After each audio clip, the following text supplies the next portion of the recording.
오늘 우리가 출애굽기 1장의 말씀을 함께 봉독을 했습니다. 출애굽기는 하나님의 구원을 말씀해 주시고 있는 성경입니다. 구약 성경 가운데 출애굽기가 하나님의 구원의 방식을 가장 구체적으로 설명하고 있다, 이렇게 말씀을 드릴 수가 있습니다. 물론 모든 성경은 그리스도가 누워 계시는 구유라고 말한 루터의 말과 같이 구약 성경 모든 곳에 그리스도를 통한 구원을 예표를 하고 있습니다. 특히 이사야 선지자를 통해서는 구원을 이루시는 메시아가 고난받는 종의 모습으로 오실 것을 그려주고 있습니다. 또 시편에서도 특별히 22편에서는 고난받는 그리스도의 모습에 대해서, 또 2편 또 89편 여러 곳에서 그리스도의 왕되심을 증거하는 그런 시편들도 있습니다. 그러나 애굽의 종살이로 표현되는 이 정말 죄의 종로로 타는 자들을 구원하시는 하나님의 구원의 방식을 이 출애굽기에서 아주 분명하게 설명해 주시고 있습니다.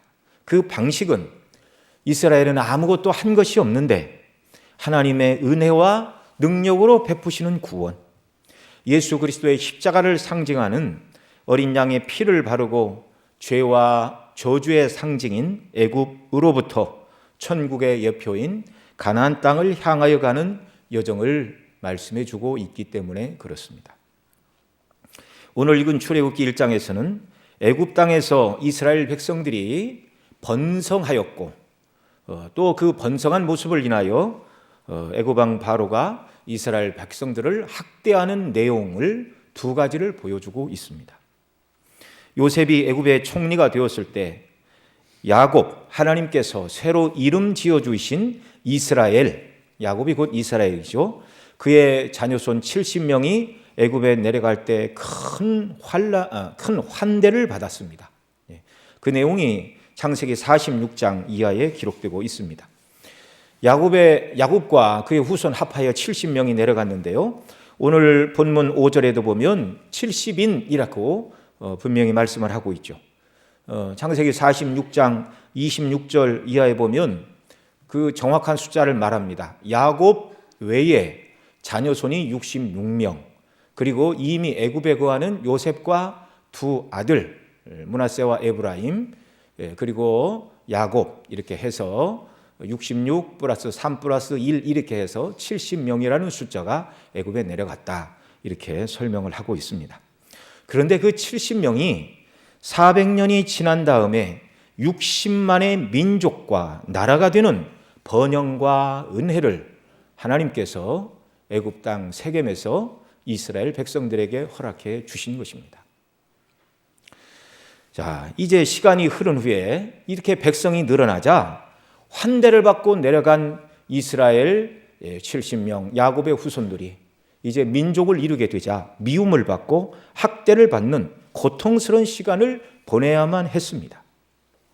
오늘 우리가 살펴보고 있는 이스라엘이 애굽에서 학대받는 본문의 내용, 이것을 다르게 뒤집어 보면 이제 하나님께서는 때가 되어 이스라엘 백성들을 애굽에서 인도하여 내시려고 출애굽을 준비하고 계시는 과정이기도 합니다. 양면성을 지니고 있다는 말이죠. 이스라엘이 애굽에 내려간 것도, 그곳에서 번성한 것도, 그리고 애굽 왕의 미움을 받고 백성들이 모진 학대와 고통을 당하는 것도 이제 그 땅에서 하나님께서 이스라엘을 준비하셨다가 출애굽을 시키시려는 하나님의 주권적인 행사라는 것입니다.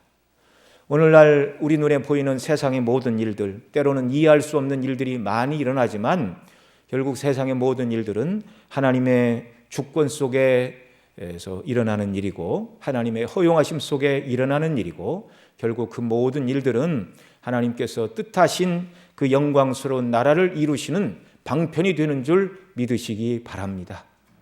믿음으로 우리가 주님께 나아가면 어떤 환경에서도 절망은 없는 것입니다. 하나님은 여전히 살아계시기 때문에 그런 것이죠. 이스라엘이 학대를 받지 않았다면, 애굽에서의 평안한 생활을 계속 누릴 수 있었다면 가나안 땅에 들어갈 생각을 하지 않았을 것입니다. 왜냐하면 그것이 지상낙원처럼 느껴졌을 것입니다. 우리가 읽은 말씀, 먼저 1절로 7절 말씀을 보면 애굽의 고센 땅에서 누린 이스라엘의 번영에 대해서 말씀해 주고 있습니다. 이스라엘의 애굽 땅 고센에 거한 것은 요셉이 애굽의 총리가 되어 그의 아버지와 그의 형제들과 조카들을 초청한 후 출애굽 때까지, 이제 뒤에 12장에 가면 430년 걸렸다 이렇게 말씀하는데, 고센 땅에 거한 기간이 430년입니다. 그러면 왜 하나님은 이스라엘 백성들을 애굽 땅에서 400년이 넘는 시간 동안 그곳에 살게 하셨습니까? 그 이유를 우리가 생각해 볼 수 있는데요, 두 가지로 우리가 이것을 생각해 볼 수 있습니다. 첫째는 야곱의 후손 70명으로는 그 넓은 가나안 땅을 일시에 다 채울 수가 없었기 때문입니다. 가나안 땅을 아브라함에게 주시겠다 말씀하셨지만 아브라함 시대는 아브라함과 이삭밖에 없었습니다. 언제 그 숫자가 번성하여 가나안 땅을 다 채우겠습니까? 그래서 하나님은 애굽 땅에서 야곱의 후손 70명이 남자 장정만 60만이 되도록 기르고 양육하신 것이죠. 그 정도 돼야 가나안 땅에 들어가 하나님의 나라의 백성임을 온전히 드러내고 하나님의 법대로 순종하며 국가를 이루고 살아갈 수 있는 그런 규모가 될 것을 하나님께서 아시고 계획하셨다는 말입니다. 그래서 이스라엘을 한 민족과 나라로 만드시어 가나안 땅에 들어가게 하시려고 준비시켜 주시는 기간이 애굽 땅 고센에서의 400년 또는 430년 기간이었다는 말입니다. 애굽 사람들은 비옥한 나일강 하류에 비옥한 나일 삼각주가 있죠. 그래서 농사를 주업으로 합니다. 목축을 하기는 하나 농사에 비해서 목축하는 사람들을 멸시를 했습니다. 목축업이 냄새가 나서 그랬는지 이유는 잘 모르겠지만 어쨌든 목축을 싫어하고 그 목축업을 하는 사람들을 멸시했습니다. 이것을 한 요셉은 형들과 아비의 권속들에게 바로 왕에 나가서 어떻게 말할 것인가 가르쳐 주었는데요. 당신들은 고하기를 주의 종들은 어렸을 때부터 지금까지 목축하는 자이온데 우리와 우리 선조가 다 그러하니이다 하소서. 애굽 사람은 다 목축을 가증히 여기니 당신들이 고센 땅에서 거하게 되리이다. 이렇게 바로에게 말하라 하였고, 또 그렇게 말할 때 이제 바로가 고센 땅을 주었죠. 이것이 다 요셉의 설계 속에서 진행된 일이었습니다. 이렇게 애굽 사람들이 싫어해서 섞여 달지 못하고 높은 고원지대, 초지가 있는 고센 땅에 들어가 이스라엘 백성들이 거하였지만 이것은 이스라엘 백성들을 순전하게 보존하시려는 하나님의 섭리이기도 하였습니다. 보통 사람들이 다른 나라로 이민을 이렇게 간다고 생각해 보면 그 나라 백성들과 섞여 사는 것은 당연한 일입니다. 함께 섞여 살다 보면 서로 통혼하게 되고요, 피가 섞이고, 여기 중요한 것은 이스라엘이 단일 민족으로 혈통을 보존했다는 것을 넘어서는 것입니다. 하나님께서는 이스라엘을 통하여 이방인들을 구원하기 위한 통로로 삼으셨죠. 그러니 이방인들하고 결혼하는 것 자체가 문제가 되는 것은 아닙니다. 그런데 애굽과 섞여 살면 안 되는 것의 가장 중요한 문제가 바로 섞여 살면 애굽의 문화와 종교에 밀접하게 접촉하게 된다는 것이죠. 애굽의 여인과 또는 애굽의 남자와 결혼을 하게 되면 그들이 섬기는 신들 우상 숭배에 당연히 참여할 수밖에 없는 것입니다. 이게 처음에는요, 내가 믿지 않는 애굽 사람과 결혼을 했지만 절대 애굽의 우상들은 섬기지 않는다. 나는 지킬 수 있어도 내가 낳은 자식, 애굽의 여인이 낳은 내 자식이 애굽에 물드는 건 시간이 가면 그건 정말 어찌할 수 없는 일이 되는 것이죠. 이렇게 애굽의 문화와 종교에 혼합되지 않고 아브라함과 이삭과 야곱에게 주신 언약을 기억하면서 고센 땅에서 이스라엘 백성들은 하나님의 언약을 붙들고 하나님을 경배하는 자들로 살아가는 시간이 되었습니다. 이 기간 동안 하나님은 야곱의 가족, 이스라엘의 가족 70명이 60만 민족과 국가로 발전하도록 붙들어 주시고 지켜 주신 것이죠. 두 번째로 이스라엘이 애굽에서 430년을 머물게 된 것은 하나님께서 아브라함에게 약속하신 대로 이루어진 일이었습니다. 창세기 12장에 내가 너로 큰 민족을 이루고 내게 복을 주어 내 이름을 창대케 하리니 너는 복의 근원이 될지라 그렇게 말씀하신 후 15장에 가면 내 자손이 이방에서 객이 되어 그들을 섬기겠고 그들은 400년 동안 내 자손을 괴롭게 하리니 그 섬기는 나라를 내가 징치할 것이며 그 후에 내 자손이 큰 재물을 이끌고 나오리라. 너는 장수하다가 평안히 조상에게로 돌아가 장사될 것이요 내 자손은 4대 만에 이 땅으로 돌아오리니 이는 아모리 족속의 죄악이 아직 관영치 아니함이니라. 가나안 땅에 거하는 아모리 사람들, 이스라엘 백성들에 의해서 그 땅에서 쫓겨나도 자기들의 죄로 인해 쫓겨나는 것이다. 그래서 아모리 사람들의 죄가 충만하여 하나님의 공의의 심판을 받을 기간이 아직 되지 않았는데 그때까지 하나님의 공의의 법에 따라 400년을 기다려야 된다. 이것이 하나님께서 아브라함에게 주신 약속의 말씀이었습니다. 바로 이 두 가지 이유, 하나는 이스라엘이 가나안 땅을 충분히 채울 수 있는 민족과 나라로 그 수가 충만해지기를 하나님께서 준비해 주신 것입니다. 둘째로는 아모리 족속의 죄악이 관영하여 심판받기에 마땅한 때를 하나님께서 기다리게 하신 것입니다. 약속을 이루시는 하나님께서는 출애굽기 12장 40절에 보면 이스라엘 자손이 애굽에 거주한 지 430년이라 430년이 마치는 그날에 여호와의 군대가 다 애굽 땅에서 나왔은즉이라고 말씀하고 있습니다. 이 기간은 실로 하나님께서 아브라함에게 말씀하셨던 하늘을 우러러 뭇별을 셀 수 있나 보라 내 자손이 이와 같으리라 약속해 주신 그 약속을 이루어 주시는 시간이었습니다. 이렇게 70명이 60만 대군의 하나님의 백성이 되도록 하나님께서 이스라엘을 그 품에 품으시고 잉태하시는 기간이 고센 땅에 430년이었다는 말이죠. 이전까지 언약을 받은 아브라함의 한 가족, 이삭의 한 가족, 야곱의 한 가족이던 이스라엘이 이제 한 민족, 한 나라가 되어 하나님의 백성이 되는 이런 시간 동안 하나님께서는 그들을 온전히 보호해 주셨습니다. 하나님께서 이 일을 이루시되 한 사람 요셉을 통하여 이 일을 이루셨음을 창세기 그리고 이 출애굽기 앞부분이 우리에게 말해주고 있죠.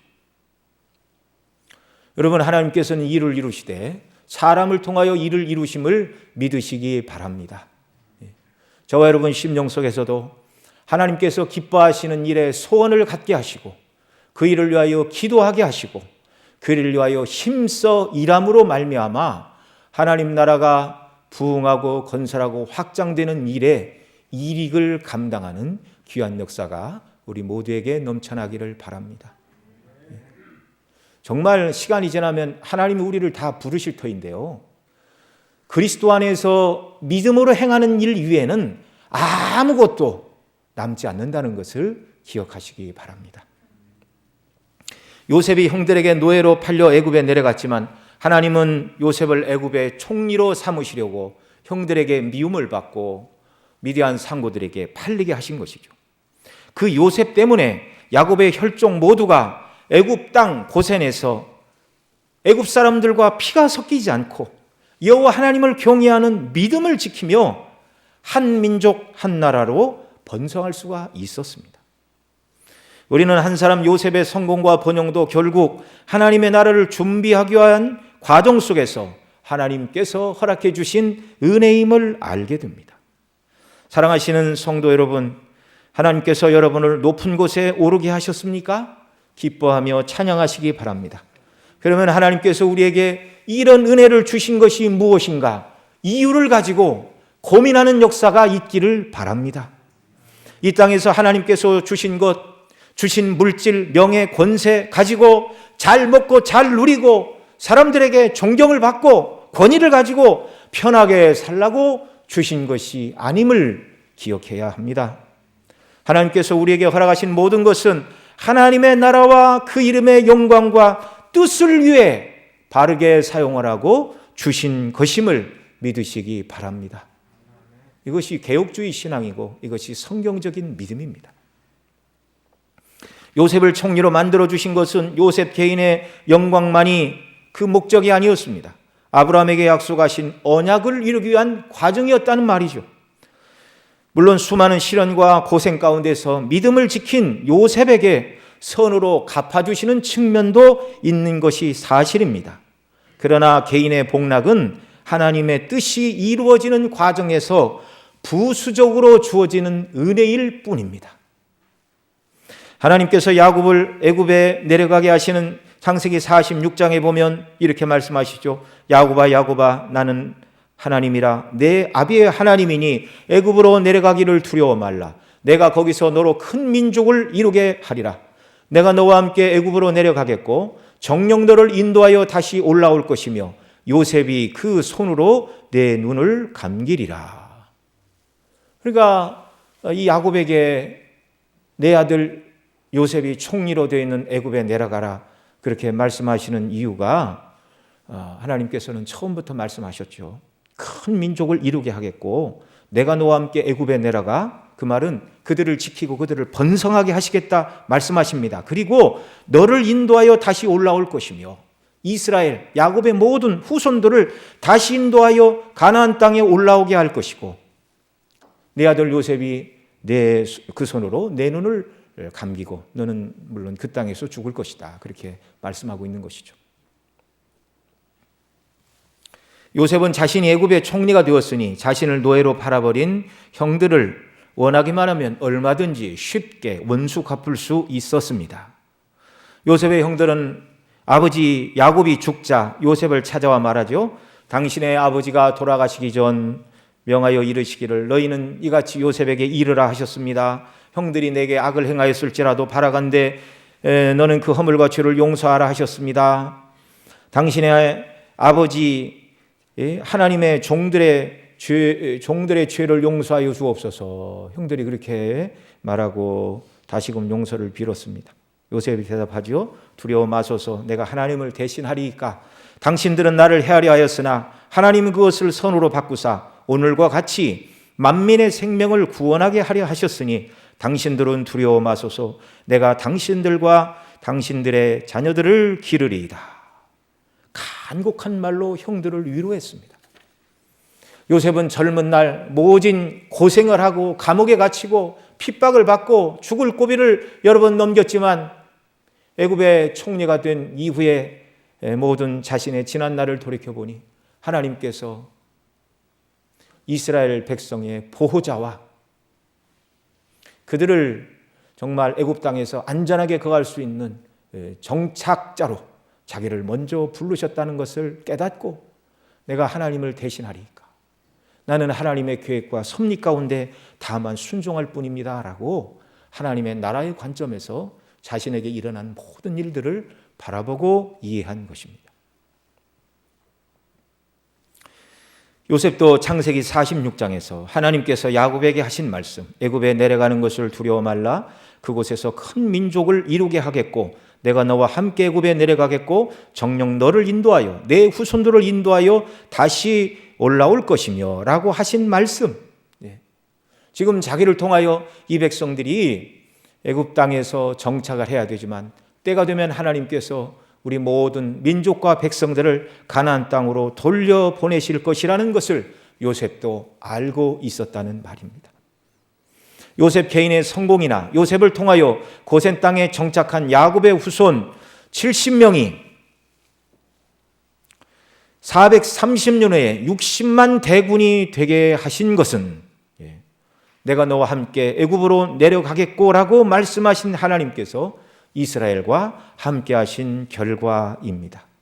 이스라엘을 통하여 구속사를 진행하실 하나님의 주권적인 섭리를 이루시게 하여 하나님은 야곱의 후손들에게 번성하고 번성하는 복의 복을 주셨습니다.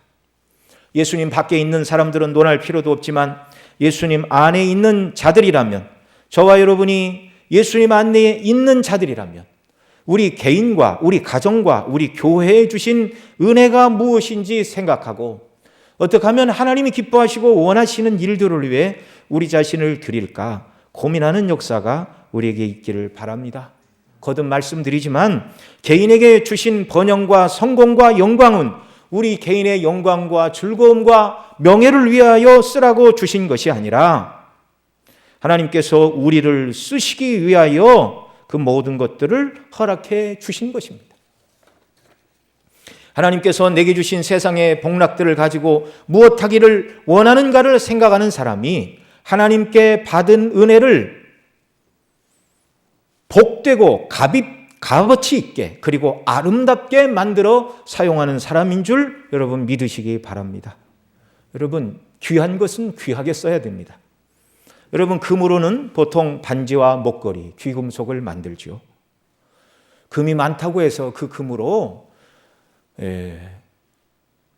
야채를 다듬는 칼을 만드는 사람은 없습니다. 하나님께서 저와 여러분에게 주신 그 모든 은사와 재능과 능력과 복락이 다른 사람 보기에 크든지 적든지 간에 우리에게 주신 이 모든 은사와 재능과 우리에게 허락하신 모든 것들을 가지고 하나님의 나라와 영광을 위하여 복되게 사용하는 하나님의 능력의 손에 붙들려 쓰임받는 저와 여러분 되시기를 간절히 소원합니다. 오늘 본문 7절에 보면 이스라엘 자손은 생육이 중다하고 번식하고 창성하고 심히 강대하여 온 땅에 가득하게 되었더라 이렇게 말씀하고 있는데요. 이 말씀은 하나님께서 아담을 지으시고 하신 말씀을 그대로 옮겨 놓는 것처럼 보입니다. 아담을 지으시고 뭐라고 그러셨죠? 창세기 1장 28절 하나님이 그들에게 복을 주시며 그들에게 이르시되 생육하고 번성하여 땅에 충만하라 땅을 정복하라 바다의 고기와 공중의 새와 땅에 움직이는 모든 생물을 다스리라고 축복하신 말씀이 그대로 이루어진 모습입니다. 오늘 본문 7절 우리 함께 같이 읽어보겠습니다. 시작. 이스라엘 자손은 생육이 중다하고 번식하고 창성하고 심히 강대하여 온 땅에 가득하게 되었더라. 아멘. 이 모습은 하나님께서 이스라엘을 통하여 이루실 구원, 출애굽의 영광을 위하여 당신의 백성을 고센 땅에서 품으시고 잉태하시고 낳으시고 창조하시는 모습입니다.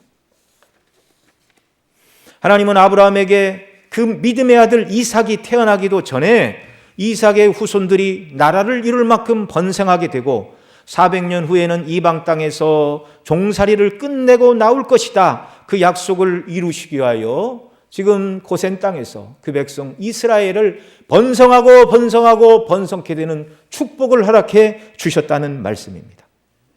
그래서 우리 하나님은 약속에 신실하신 분이십니다. 약속에 신실하신 하나님. 저와 여러분이 구원받는 것도 창세전에 저와 여러분을 구원하기로 작정하신 하나님의 놀라운 작정, 계획, 그 뜻대로 이루시는 신실하신 하나님께서 그 일을 이루시기 때문에 저와 여러분의 구원이 확실한 줄 믿으시기 바랍니다. 그리스도 안에서 우리에게 약속하신 천국의 복락도 우리에게 완전히 이루어 주실 것입니다. 그리스도인의 최종 소망은 바로 이 천국의 영광, 영생의 소망인 줄 믿습니다. 하나님께서 이렇게 이스라엘을 번성케 하심으로 아브라함에게 하신 약속을 이스라엘이 생육하고 번성하는 일로 이루고 계실 때 하나님의 역사를 거스리는 악한 사단의 역사가 동시에 일어나는 것을 보게 됩니다. 마치 에덴 동산에서 하나님께서 아담을 지으시고 생육하고 번성하고 충만하고 바르게 하나님의 뜻대로 다스리라 명령하신 다음에 사단이 뱀에게 들어가 뱀이 아담과 하와를 유혹하여 선악과를 따먹게 만들고 하나님의 행사를 그릇되게 하려고 애썼던 것처럼, 그러나 하나님은 그럼에도 불구하고 구원 계획을 이루어내시는 분이시죠. 그때와 마찬가지로 이제 하나님께서 이스라엘 백성들 번성케 하고 민족과 나라를 이루어 가시는 그때에 악한 사단의 역사가 일어나 그 백성들을 학대하고 있는 내용이 이제 8절 이하에 기록되고 있습니다. 그 장본인이 바로 바로왕인데요. 출애굽기에는 몇 개의 상징 또는 모형이 있습니다. 애굽은 죄로 얼룩진 멸망당에 마땅할 세상의 모형입니다. 바로왕은 말씀드린 대로 하나님을 대적하고 그 백성을 학대하고 핍박하는 사단의 상징입니다. 이스라엘 백성들은 교회의 모형으로 광야 여행길과 순례길을 살아가는 동안 하나님의 보호와 인도하심을 체험해야 하는 교회의 모습입니다. 출애굽의 지도자로 섬긴 모세는 예수 그리스도의 모형입니다. 특별히 히브리서에 보면 모세는 하나님의 집의 사환으로 충성하였고 예수 그리스도는 그 집의 아들로서 충성했다, 이렇게 말씀하고 있습니다. 이스라엘의 수가 많아지자 바로는 이스라엘에게 경계심을 갖고 학대를 하였는데, 여러분, 그러나 이스라엘이 받는 고난은 사단의 역사이지만 하나님이 능력이 없으시거나 하나님보다 바로왕이 힘이 세서 생기는 일이 아니고, 사단의 그 모든 악한 역사, 바로왕의 악한 계획마저도 하나님께서는 이스라엘 백성들을 애굽 땅에서 가나안 땅으로 인도하시려는 섭리 속에서 허용하신 일임을 기억하시고 믿으시기 바랍니다.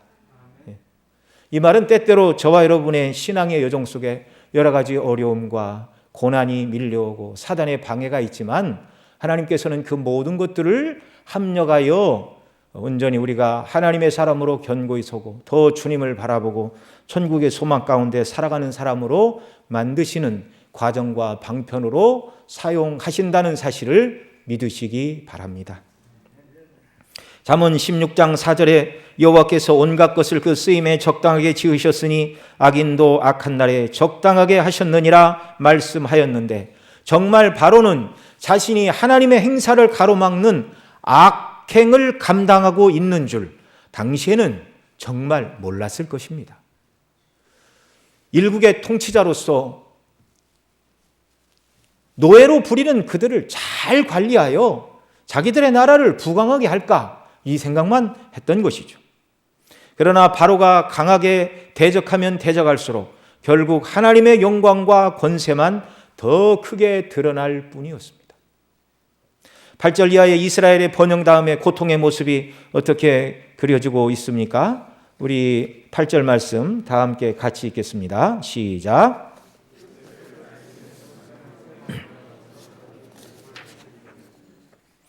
요셉을 알지 못하는 새 왕이 일어나 애굽을 다스리더니, 이렇게 말씀하는데요.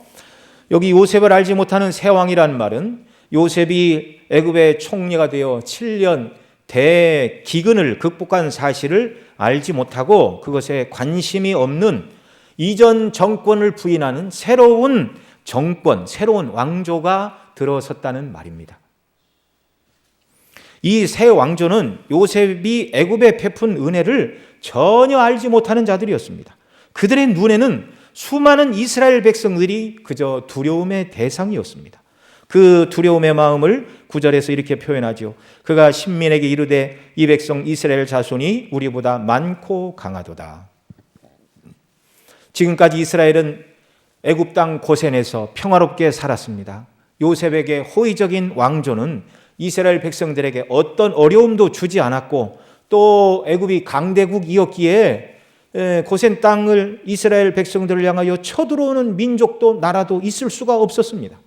그런데 요셉을 알지 못하는 왕조가 들어서자 그들 눈에 수가 매우 많아진, 자신들과 다른 신을 섬기고 자신들과 다른 목적으로 살아가는 여호와 하나님만 섬기는 유일 신앙을 가진 수십만의 이스라엘 백성들은 이제 두려움의 대상으로 바로의 눈에 비치게 되었다는 말입니다. 그래서 염려를 하죠. 만약 다른 나라와 전쟁이 벌어지면 그들이 우리의 대적과 연합해서 싸워 반란을 일으키고 나갈까 두려워하노라.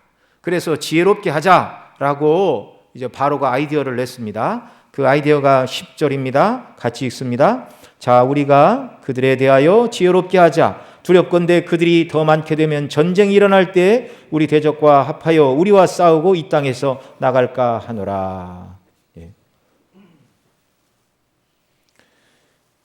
이스라엘 백성들은 하나님께서 아브라함에게 주신 약속, 400년 후에 이방 땅을 내가 징치할 것이고 너희는 그 땅에서 나오게 될 것이라 아브라함에게 약속하셨고, 또 야곱이 46장, 창세기 46장 아까 말씀드린 대로 애굽에 내려갈 때에도 때가 되면 너희를 그 땅에서 도로 올리리라.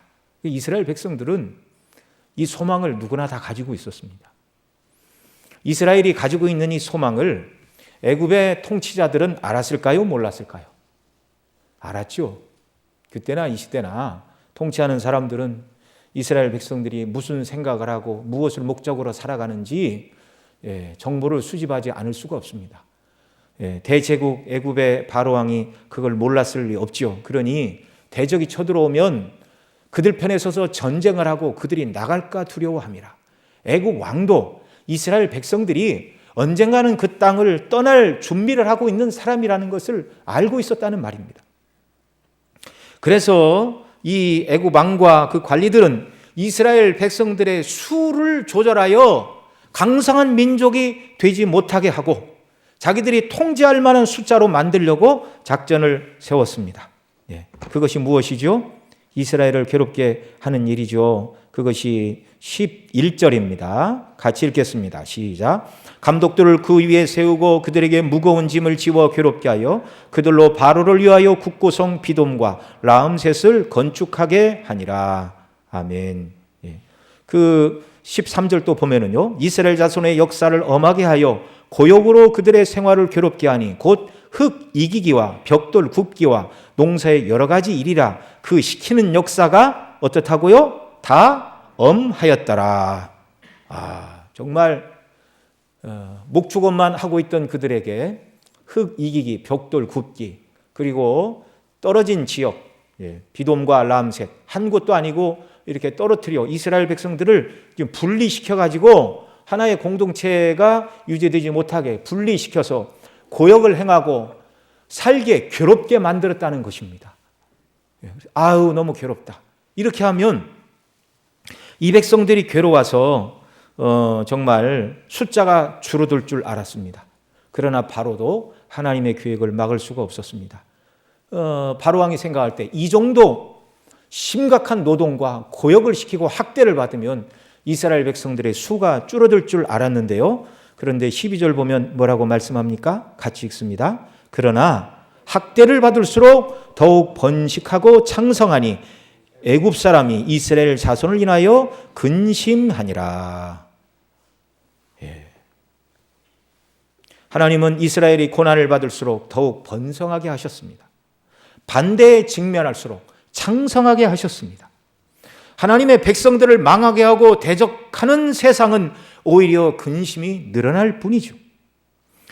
애굽 왕 바로는 당시 세계에서 가장 강력한 힘을 가진 왕이었죠. 최고의 힘을 가진 왕도 하나님의 계획은 막을 수 없고 오히려 하나님의 계획에 일부러 쓰임받을 뿐이라는 것입니다. 하나님이 행하시는 일을 인간이 어찌 바꿀 수 있습니까? 오늘도 그렇습니다. 세상 속에 있는 교회들을 보면 교회가 세상에 지는 것 같아 보입니다. 세상에서 그리스도인들은 소수이고 권세와 명예와 부를 상대적으로 가진 것이 없고 세상 사람들의 눈에 못나 보이는 자들이 다 교회에 있는 것처럼 보여지는 것입니다. 그러나 교회는 하나님께서 영원전에 작정하신 하나님의 구원 계획이 이루어지는 하나님의 나라입니다. 13절, 14절에 더욱 바로왕이 이스라엘을 괴롭게 했다고 읽었죠. 힘들게 하면 이스라엘 백성들이 줄어들 줄 알았어요. 그런데 이스라엘은 몸이 힘들어도 하나님의 뜻은 더욱 이루어져 갔습니다. 여러분, 만약 이 힘든 고역과 노동과 학대로 이스라엘 백성들의 수가 줄어들었다면 바로왕은 그 다음 단계로 나아가지 않았을 것입니다. 그런데 15절, 16절에 보면 1차적으로 이스라엘 백성들에게 과중한 노동력과 과중하게 부과한 그 모든 학대가 소용이 없어졌다는 것이죠. 오히려 근심만 늘어갈 뿐입니다. 그래서 두 번째, 바로왕이 이스라엘 백성들을 숫자를 줄이기 위하여 택한 방법이 있습니다. 15절, 16절 같이 읽습니다. 애굽 왕이 히브리 산파 십부라라 하는 자와 부하라 하는 자에게 일러 가로되 너희는 히브리 여인을 위하여 조산할 때에 살펴서 남자여든 죽이고 여자여든 그는 살게 두라. 이제 흉악한 관계가 완전히 밖으로 드러나고 있습니다. 히브리 여인이 출산할 때 아들이면 죽이고 딸이면 살리라. 여러분, 남자를 다 죽이면 어떻게 될까요? 이스라엘 백성들은 이제 태어나 있는 사람 이외에 대가 끊어지게 되는 것입니다. 이제 출애굽은 꿈도 못 꾸는 것이죠. 창세기 3장 15절, 여자의 후손인 메시아는 아브라함과 이삭과 야곱의 후손으로 오셔야 하는데, 애굽에서 야곱의 후손의 남자 아이들이 다 죽으면 구원의 메시아는 오실 수가 없습니다. 그렇게 되면 모든 인류는 단 한 사람도 구원받을 수가 없습니다. 그러나 그런 일은 일어날 수가 없는 일이죠. 이스라엘 애굽에서 인도하여 내시는 하나님의 행사는 단순히 이스라엘 민족에게만 은혜를 베푸시는 것이 아니라 아브라함과 다윗의 후손으로 오실 메시아의 길을 준비하시는 일이었고, 그 메시아 곧 예수 그리스도 안에서 저와 여러분을 구원하실 계획을 이루시는 방편이 출애굽이었다는 말입니다. 그리스도를 통한 구원이 아니라면 오늘 우리가 성경이 기록된 출애굽기의 내용을 공부하는 것은 아무런 의미도 없습니다. 지역도 인종도 거리도 시간도 우리와 너무나 다르고 멀리 떨어진 세상입니다. 그리스도가 아니라면 우리와 전혀 상관없는 이야기입니다. 그러나 그리스도 때문에 이 이야기가 오늘 저와 여러분의 이야기가 되는 것이죠. 야곱의 후손이 다 끊어지면 모든 인류는 지옥 형벌을 면할 수가 없습니다. 하나님께서 예정하신 메시아가 오실 길이 끊어지기 때문이죠. 사단 마귀는 할 수만 있으면 바로 이 구원의 통로를 끊고자 애를 쓰고 있는 모습입니다. 바로왕이 쓴 두 번째 방법을 통하여 야곱의 후손들은 다 멸절되고 하나님의 구원의 계획은 망가지게 되었습니까? 절대 그럴 수 없죠. 세상 왕이 강해 보이고 사단이 강한 자 같기는 하나 더 강하신 분은 여호와 하나님이십니다. 사단의 계획마저도, 세상 왕들의 계획마저도 더 지혜로우시고 능력 많으신 하나님의 지혜와 권능 가운데서 구원을 이루어 가시는 방편에 불과할 뿐임을 다시금 믿으시기 바랍니다. 자, 그러면 하나님께서는 이스라엘이 당한 두 번째 위기를 어떻게 벗어나게 하셨습니까? 17절 말씀 같이 읽습니다. 그러나 산파들이 하나님을 두려워하여 애굽 왕의 명을 어기고 남자를 살린지라. 아멘. 히브리 산파 시브라와 부하는 세상 왕 애굽 왕 바로를 두려워하지 않고 오직 한 분 하나님 여호와만을 두려워하는 사람들이었습니다. 저와 여러분 모두가 하나님만 두려워하는 이 시브라와 부하와 같은 사람들이 되시기를 바랍니다. 우리가 하나님만 두려워하면 세상과 사람을 두려워하지 않게 되는 줄로 믿습니다. 비록 세상 왕들에게 우리는 하나님을 경외함으로 말미암아 고통을 당하고 감옥에 갇히고 또 순교의 때에는 목숨을 빼앗길지도 모를 것입니다. 그러나 하나님을 기쁘시게 하는 것만이 영광 승리의 방편이고 가장 영광스러운 길임을 저와 여러분 견고히 붙들어야 할 것입니다. 저와 여러분을 세상을 두려워하지 않고 오직 하나님만 두려워하는 믿음으로 견고히 선 사람. 여러분, 아이를 낳는 산파들도 이렇게 믿음으로 하나님만을 두려워했는데 하나님 저에게도 은혜를 주시어서 하나님만 두려워하고 경외함으로 이 땅을 살게 해달라고 간구하고 소원하는 역사가 우리에게 있기를 바랍니다. 하나님만 두려워하는 이 여인들, 이 산파들에게 하나님은 복을 주셨습니다. 그래서 20절 이하에 보면 하나님이 그 산파들에게 은혜를 베푸시니라. 백성들은 생육하고 번성하고 심히 강대하며 산파는 하나님을 경외하였으므로 하나님이 그들의 집을 왕성케 하신지라. 자, 이 바로왕의 두 번째 계획도 실패로 돌아갔습니다. 그러자 이제 바로왕은 대놓고 세 번째 악한 계획을 반포하고 있습니다. 22절 말씀 우리 함께 읽습니다. 시작. 그러므로 바로가 그 모든 신민에게 명하여 가로되 남자가 나가든 너희는 그를 하수에 던지고 여자애든 살리라 하였더라. 정말 이 바로 왕의 악한 계획이 만천하에 공포되고 있습니다. 이제는 은근하게가 아니라 공공연하게 이스라엘 백성들 중에 남자아이를 낳게 되면 하수에 던져라. 날강에 던져 물고기 밥이 되게 하라. 애굽왕 바로는 이스라엘 백성들을 핍박하고 하나님의 백성을 진멸할 계획을 세운 것입니다. 여러분, 이 바로왕의 강력한 이스라엘 남자아이가 나면 하수에 던지라는 이 명령으로 말미암아 역사 속에서 이스라엘은 대가 끊어지고 멸망하고 끝이 났습니까? 아니죠. 2장 이후에서 이제 어떻게 하나님께서 이 위기 가운데 그 백성을 보호하시는가를 말씀하고 계시는데, 산의 아이가 나면 나일강에 던져 죽이라는 바로의 명령 가운데서 태어난 한 아기, 바로 모세이죠. 집에서 3개월간 길리웠지만 더 이상 키울 수가 없어 나일강에 갈상자에 이렇게 뛰어보낸 그 아기 한 사람, 하나님의 섭리 가운데 애굽의 바로의 궁전에 공주의 아들의 신분으로 하나님께서 이 아들을 들여보내시고, 이 아들을 백성을 인도할 지도자로 애굽의 바로의 궁전에서 모든 학문과 애굽의 법률과 그 모든 것들을 익히게 하시고 이스라엘의 지도자로 하나님께서 준비하시고 사용해 내시는 것을 보게 됩니다. 세상이 그 어떤 대적을 한다 할지라도 하나님의 뜻은 반드시 이루어지고 하나님의 역사는 도도히 이루어짐을 여러분 믿으시기 바랍니다. 아담의 범죄 후에 이 땅의 모든 사람들은 뱀의 후손과 여자의 후손으로 나뉘어집니다. 뱀의 후손은 불신자요, 여자의 후손은 예수님을 믿는 하나님의 백성들이죠. 어느 시대고 뱀의 후손들이 세력을 잡고 여자의 후손을 멸망시키려 하나 결국 하나님의 개입으로 뱀의 후손은 패퇴를 당하게 됩니다.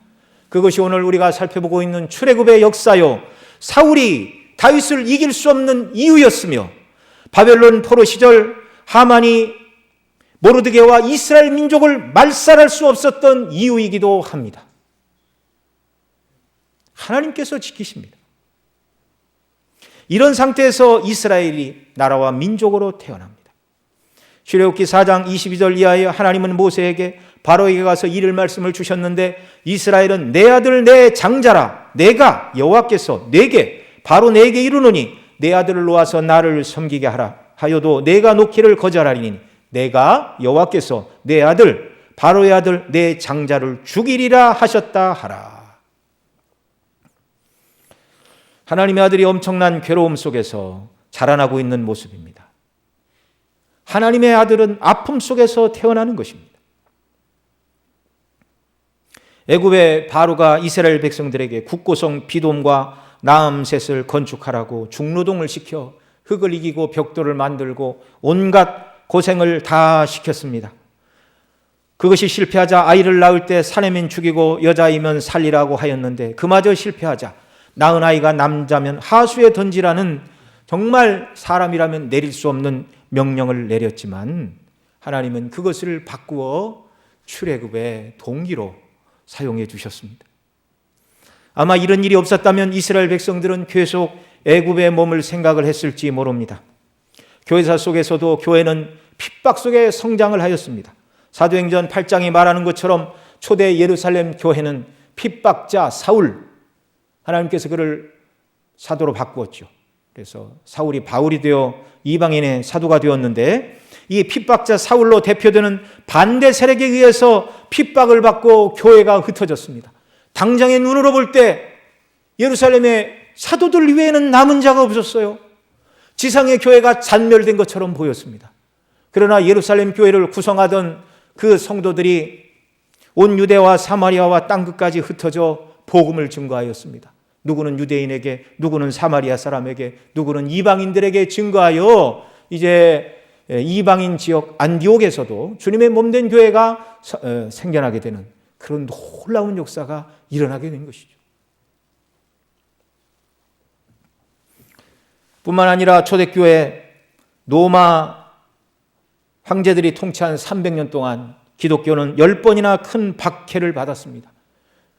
박해를 받아서 교회가 카타콤, 지하 무덤에 숨어 들어가는 적은 있었어도 박해로 교회가 문을 닫지는 않았습니다. 교회를 박해한 10명의 황제들의 말로는 다 비참하게 그 끝이 끝났지만 주님의 교회는 더 왕성해 갔습니다. 핍박 중에도 교회는 성장하고 성도들의 아름다운 신앙으로 인하여 세상은 변화를 받아 결국 기독교는 믿어도 좋다는 공인을 받게 되었습니다. 그때가 312년, 그리고 조금 더 시간이 지나서 392년에 로마에서 기독교는 오직 하나만 믿어야 되는 국교로 공인을 받게 됩니다. 그러나 평안하면 교회는 도리어 부패한 것이죠. 그 증거가 기독교가 로마에서 국교가 된 이후에 중세교회가 급속도로 성경에서 벗어난 기독교가 되었습니다. 핍박이 없고 오히려 기독교 신앙을 장려하니 교회가 왕성하고 바르게 서야 되는데 그렇지 못했다는 것이죠. 어떻게 보면 기독교의 성장의 역사는 고난의 역사와 맞물려 있다, 이렇게 말씀드릴 수 있습니다. 여러분, 이 말씀을 드리는 것은 우리가 바르게 믿으려고 할 때 세상이 주는 온갖 어려움과 시련과 사단의 방해가 저와 여러분에게도 있다는 사실입니다. 그러나 그리스도인은 환난과 어려움 속에서 주님을 의지할 때 더 하나님이 은혜 주심을 믿으시기 바랍니다. 절대로 하나님을 섬기는 믿음을 갖고 있는 사람, 핍박과 환난이나 박해 때문에 무너지지 않고 물러가지 않음을 기억하시기 바랍니다. 무릇 그리스도 예수 안에서 경건하게 살고자 하는 자는 핍박을 받으리라. 사도 바울이 디모데에게 하신 말씀인데요. 하나님의 백성인 이스라엘, 이제 사단의 사주를 받는 세상에서 계속 고난의 삶을 사는 모습이죠. 구약에서도 그랬고 신약 초대교회가 그러하였습니다. 오늘날 저와 여러분들은 이런 계몽주의 사상에 세상 사람들이 그냥 온통 다 매몰되어서 마치 진화론이 정설인 것처럼 학생들을 미혹하고, 또 교회 안에도 번영주의와 성공주의 신학이 밀려들어서 예수님 믿으면 세상에서 잘되고 부를 축적하고 출세하는 것이 성경이 약속하는 메시지처럼 증거하는 교회들이 많이 있습니다. 복음대로 살려고 하면 핍박을 받는 것이 이 시대라는 것을 우리가 기억해야 됩니다. 그러나 저와 여러분, 이스라엘이 가나안 땅에 들어가기까지 광야를 걸었음을 기억하시기 바랍니다. 우리의 가나안은 천국이고 이 땅은 광야길임을 기억하시기 바랍니다. 그러나 광야길에서 하나님을 의지하고 나갈 때 붙드시고 보호하시고 입히시고 지키시는 하나님이 여전히 저와 여러분의 하나님이십니다.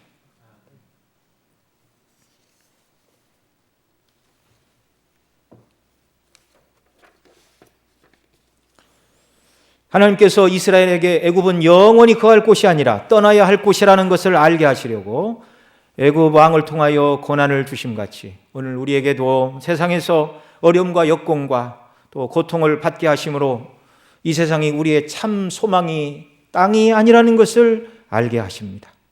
주님은 진실한 믿음으로 세상을 살아가는 자들이 핍박을 당할 것이라 말씀해 주셨는데, 하나님의 뜻대로 순종하면 할수록 어려움은 크게 올 수 있습니다. 그러나 그때가 하나님의 도움을 가장 크게 받을 수 있는 은혜의 때임도 잊지 마시고 기도하는 역사가 있기를 바랍니다. 말씀을 정리하겠습니다. 우리는 크게 두 가지 말씀을 살펴봤는데요. 첫째, 하나님께서 우리를 형통케 하실 때 그것에 취해 세상 영광과 즐거움에 빠져 살 것이 아니다.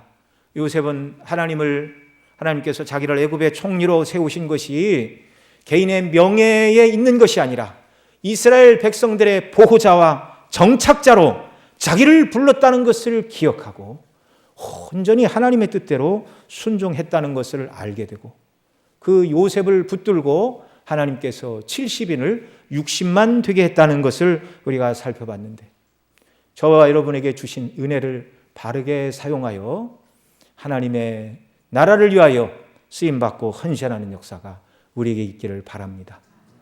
이것만 영원토록 하나님 앞에 기억될 것입니다. 둘째로 우리가 당하는 모든 어려움들은 애국과 같은 세상에서 안주하지 않고 하나님만 바라보고 믿음으로 그 나라에 합당한 백성으로 살라는 하나님의 뜻이 있다는 사실을 기억해야 합니다. 그래서 우리는 날마다 순경에서든 역경에서든 주님만 바라보고 믿음으로 살아가는 역사가 있기를 바랍니다. 세상 사람들은 자기 뜻대로 잘 살다가도 어느 날 어려움이 찾아오면 어디 가서 하소연해도 들어줄 하나님이 없습니다. 의지할 하나님이 없습니다. 그러다 지옥 형벌에 떨어질 뿐입니다. 그러나 우리는 고통과 어려움의 때에 나아가 하소연할 전능의 하나님이 우리 아버지이시고, 아니 그 하나님께서 모든 환경을 통치하고 계시며 우리 기도를 들으시고 우리를 도우사 고난과 어려움도 합력하여 나로 하여금 하나님이 기뻐하시는 것이 무엇인가를 생각하게 하심으로 결국 선을 이루어 주십니다. 여러분, 때로 우리가 살다 보면 몸에 질병이 찾아올 수도 있고 사업에 어려움을 당할 때도 있습니다. 어느 분이 젊은 날 종병에 걸려 모든 성도들이 함께 기도했답니다. 이분 건강하게 낫게 해주시고 일상적인 삶으로 돌아가게 해주시옵소서. 그런데 이분이 어느 날 나를 위해 더 이상 기도하지 마십시오. 나는 얼른 천국 가고 싶습니다. 극단적인 얘기기는 하지만 여러분, 질고로 인하여 믿음이 연약하던 분이 주님을 더 의지하고 세상보다는 천국이 더 소망스럽다고 빨리 하나님 앞에 가기를 원한다고 그러면 잘못된 신앙이고 저주받은 것입니까? 제가 하나의 극단적인 예를 들었을 뿐인데요. 여러분, 우리는 역경에서든 순경에서든 저와 여러분의 오직 유일한 관심은 그리스도 안에서 우리를 구원해내시고 우리를 자녀 삼으시고 그 나라의 영원한 백성으로 삼으시되 이 땅 순례길을 살아가는 동안 그 하나님의 이름과 나라와 영광을 위하여 저와 여러분을 부르셨다는 이 믿음의 중심을 붙들고 저와 여러분이 오늘을 살아야 한다는 것입니다. 그 목적 때문에 공부도 해야 되고 출세도 해야 되고 돈도 벌어야 되고 그 목적 때문에 때로는 우리가 높은 위치에서 낮은 위치로 내려갈 수도 있어야 한다는 것입니다. 우리가 번영과 학대를 당하거나 순경과 역경이 찾아올 때 우리가 기억할 것은 순경에도 믿음으로, 역경에도 믿음으로, 예수 그리스도를 믿는 믿음으로만 우리 주 예수 그리스도의 구원의 은혜를 더 충만히 누리고 맛보고 또 이것을 세상에 증거하는 주의 자녀로 이 땅을 살아가야 한다는 것입니다. 이런 은혜를 저와 여러분 모두에게 한량없이 부어주시기를 바랍니다. 기도하시겠습니다.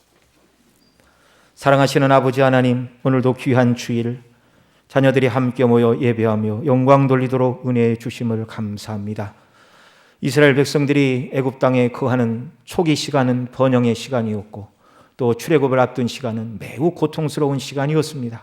그러나 하나님께서는 번영과 고통의 시줄과 날줄을 통하여 출애굽의 역사와 구원을 이루어 주셨습니다. 오늘 우리에게 주신 영광과 승리를 통해서 하나님께 영광을 돌리게 하시고 고통과 어려움 속에서도 주님만 바라보고 오직 우리를 통하여 주의 뜻이 이루어지는 일에만 마음을 쏟고 관심을 갖는 주의 백성들 다 되게 하여 주옵소서. 평안이 없고 고통 많은 세상을 또 살아가게 됩니다.